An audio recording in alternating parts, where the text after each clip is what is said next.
सर्व शेतकरी बांधवांना माझा नमस्कार. आज आपण आपल्या तैवान पिंक पेरूच्या बागेत आलो आहे. साधारणतः 1 जुलै 2024 रोजी आपण लागवड केलेली होती आणि मित्रांनो, आज आपल्या बागेला 2 महिने पूर्ण होत आहे. तर मित्रांनो, सध्या अशा प्रकारे बागेची परिस्थिती आहे. या ठिकाणी बघू शकतात, अतिशय छान प्रकारे पेरूला फुटवे निघालेले आहेत. हे पहा, पावसाळी लागवड असल्या कारणाने जास्त पाणी द्यायची सुद्धा गरज आपल्याला पडलेली नव्हती. सोबतच आपण सोयाबीनचे आंतरपीक घेतलेले होते. ह्याची वाढ सुद्धा अतिशय जोमात झालेली बघू शकतात.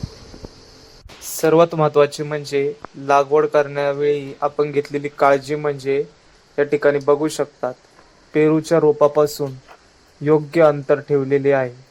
या बाजूने 2 फूट आणि या बाजूने 2 फूट असे अंतर सोडून उरलेल्या 5 फूट जागेत आपण सोयाबीन पेरलेली होती. त्यामुळे आपल्या पेरूवर सुद्धा विपरीत परिणाम झालेला नाहीये व पेरूची वाढ सुद्धा अतिशय चांगल्या रीतीने झालेली या ठिकाणी आपण पाहू शकतात. हे बघा, लागवडीनंतर सुरुवातीचे 1-2 महिने पेरू सेट होईपर्यंत आपल्याला मोठे आव्हान होते. त्यात तणनाशक फवारणी करताना मोठे चॅलेंज होते. त्यावेळी आपण प्रत्येक पेरूला 1 लिटर दुधाची पिशवी घातली होती आणि त्यानंतर कॅप लावून सोयाबीनमध्ये तणनाशकाची फवारणी करून घेतलेली होती.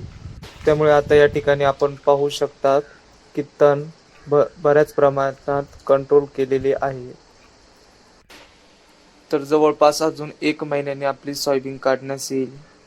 त्यानंतर आपण रोटर मारून आपल्या पेरूच्या झाडाला भर लावून घेणार आहोत. कारण त्या कालावधीत वळवाचा पाऊस चालू होतो आणि वाऱ्यांमुळे आपल्या झाडांचे नुकसान होऊ शकतात. त्यामुळे भर घातलेली चांगली राहील. तर ठीक आहे मित्रांनो, धन्यवाद. भेटूया पुढच्या व्हिडिओमध्ये.